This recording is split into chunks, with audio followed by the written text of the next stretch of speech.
Hello there, Ray here, and 1.19 full release just came out. It comes with a ton of new features, including 62 blocks and items, 6 mobs, 2 biomes, 1 structure, and 7 new advancements. The wild update is focused around the 2 new biomes, the Deep Dark and Mangrove swamps. We'll first take a look at everything that falls under these 2 biomes, then we'll take a look at everything else in this update.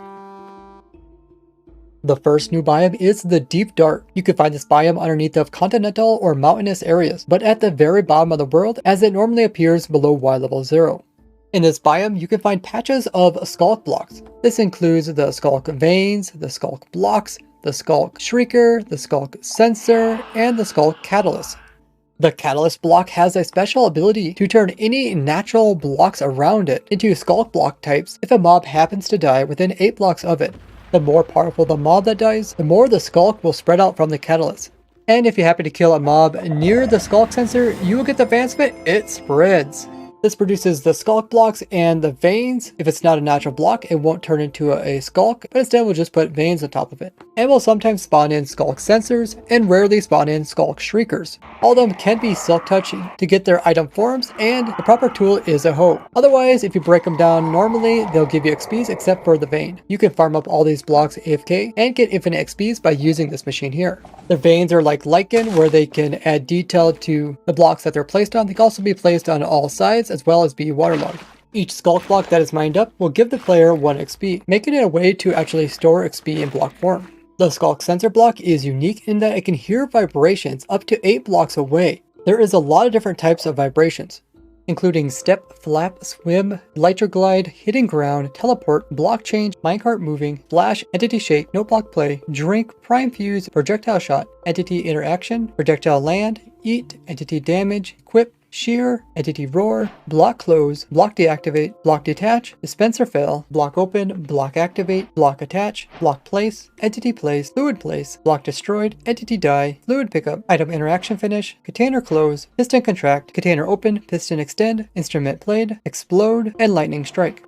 With sculk sensors, so much more is possible, like my must-have AFK fish farm, which is the only one that produces treasure loot at its best rates.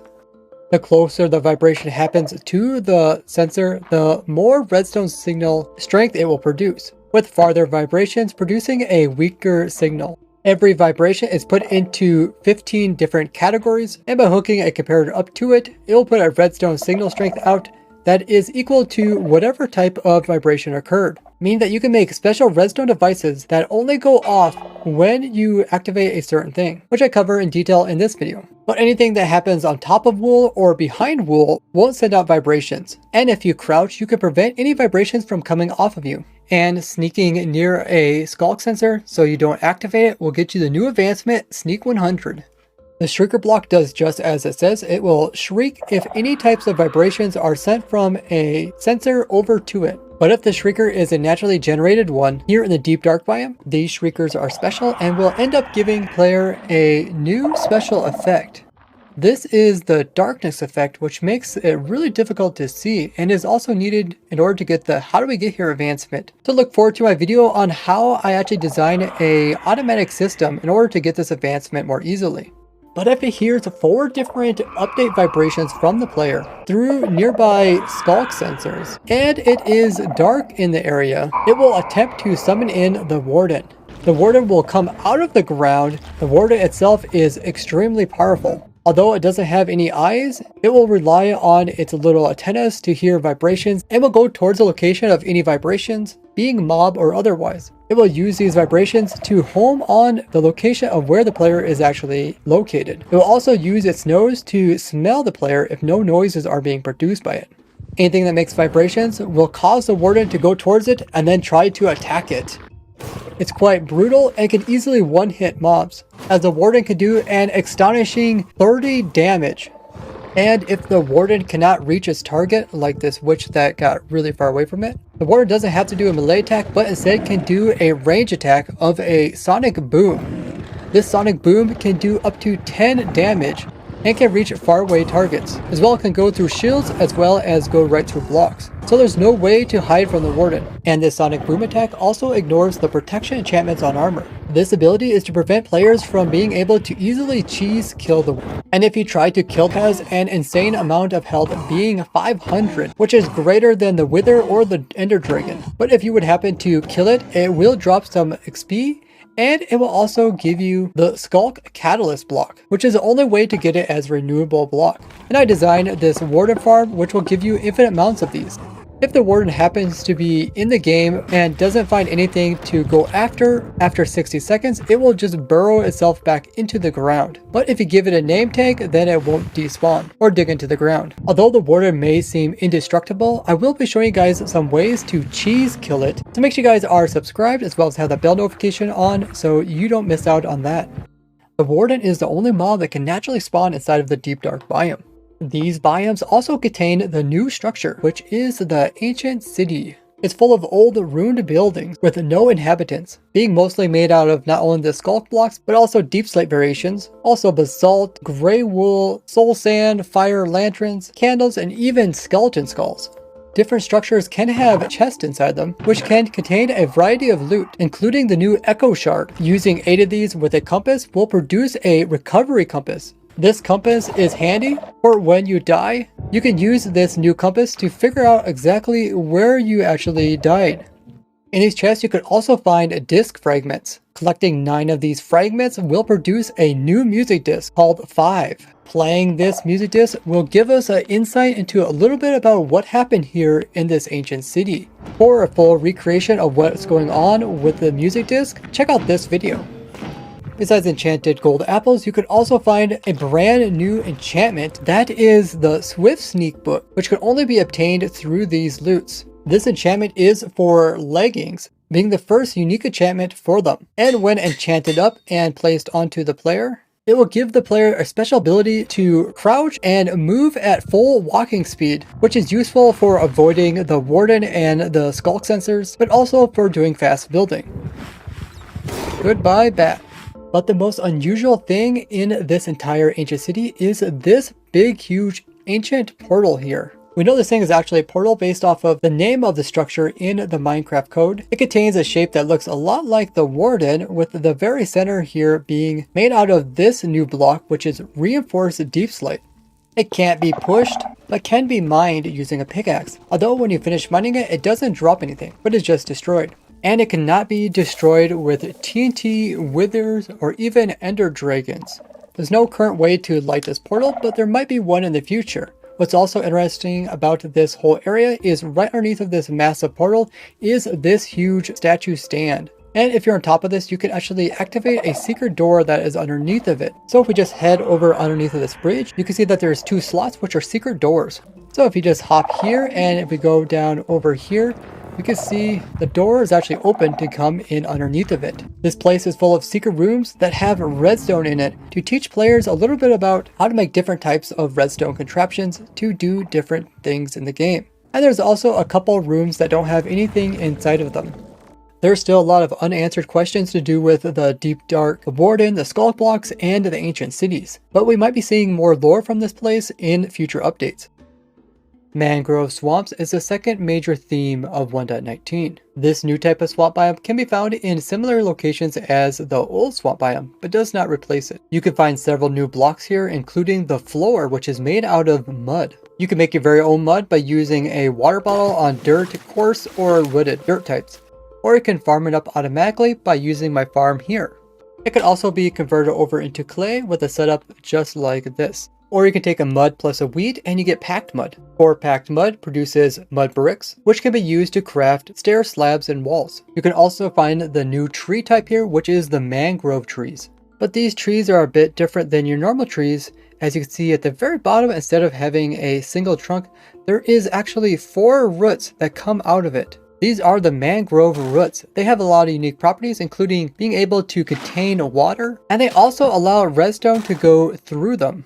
You can also craft the mud plus the mangrove roots into muddy mangrove roots, which are also found naturally in these biomes. Further up on top of the roots, they can sometimes generate with moss carpet.